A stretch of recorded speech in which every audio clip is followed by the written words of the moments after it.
Venía de la correntería tercera vez. La cabeza de la granjera.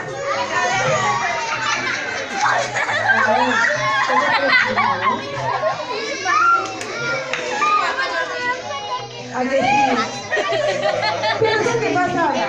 La granjera con arriba y va a ver al pobre Josep encara molt trista. Va dir, saps què passa? És que tu estàs molt fluixet, estàs xuxurrió. Per això no pots treure el cap, així que hem d'apuntar-nos al gimnàs. Que tu sí que estàs forta perquè vas al gimnàs, a que sí? Així que la granjera i el granger s'apuntaren al gimnàs i tots els animalets de la granja també. Amunt, tots i totes,